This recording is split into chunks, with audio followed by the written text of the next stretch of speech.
Just a few feet from the president, no matter where the commander-in-chief happens to be, a military aide carries a briefcase. It's nicknamed the football, and the power this satchel can unleash is legendary. Immense, unprecedented power.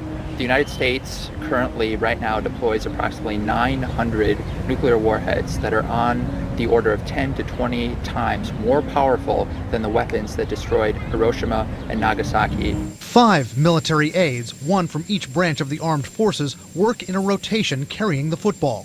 For 3 years, as a young Marine major, Pete Metzger carried the nuclear football for President Reagan. The responsibility can be nerve-wracking. I wouldn't say I was on edge, but I was very, very, very focused on what I was going to do. I mean, the time is so short between alert and execution. You have to be ready any time for any moment. And that's why one of us was always in very close proximity to the president. Metzger says there's a separate football for the vice president if the commander-in-chief becomes incapacitated. How does it compare to this? Bigger, heavier? It's somewhat longer, a little bit wider, and somewhat heavier. Inside the case, he says, there's communication equipment. Metzger won't discuss the other contents. But Bill Gulley, a former director of the White House Military Office, described in his book 4 crucial components inside. A so-called black book listing strike options for retaliation if the U.S. is attacked with nuclear weapons. A book listing bunker locations where the president can be taken in an emergency. A manila folder listing procedures for the emergency broadcast system. And a small card with authentication codes to verify it's the president ordering a nuclear launch. That is known as the biscuit. It's another interesting name. Hillary Clinton says Donald Trump doesn't have the right temperament to be trusted with the nuclear launch codes. Anyone who can be provoked by a tweet should not be anywhere near nuclear weapons.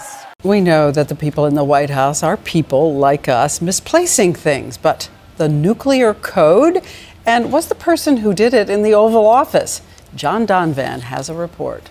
Things that a president can lose. Some key votes in Congress, his standing in the polls, a game of golf. Things that a president can never lose, never, ever. The card with the nuclear codes on it, the one that lets him get into that black briefcase that an aide's always bringing along, inside of which are instructions for launching a nuclear attack.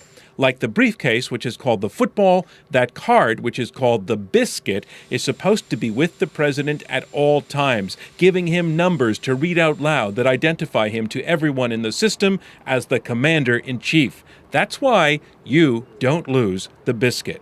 Think of it like an ATM PIN number to get your money, except that when Bill Clinton was president, someone lost the biscuit. This is according to the former chairman of the Joint Chiefs, Hugh Shelton, who's just come out with a memoir, and it's right there on page 392. At one point during the Clinton administration, the codes were actually missing. That's a big deal, Shelton writes, a gargantuan deal. Especially, he says, because the codes were unaccounted for months. Actually, this Clinton critic told a quite similar story in his own book 7 years ago. Retired Air Force Lieutenant Colonel Robert Patterson was one of those men who carried the football for Clinton. He says Clinton is the someone who lost the biscuit. He thought he had misplaced them upstairs. We called upstairs. We started a White House kind of a pretty thorough search around the White House for the codes, and he finally confessed hours later that he had in fact misplaced them. He couldn't recall when he had last seen them.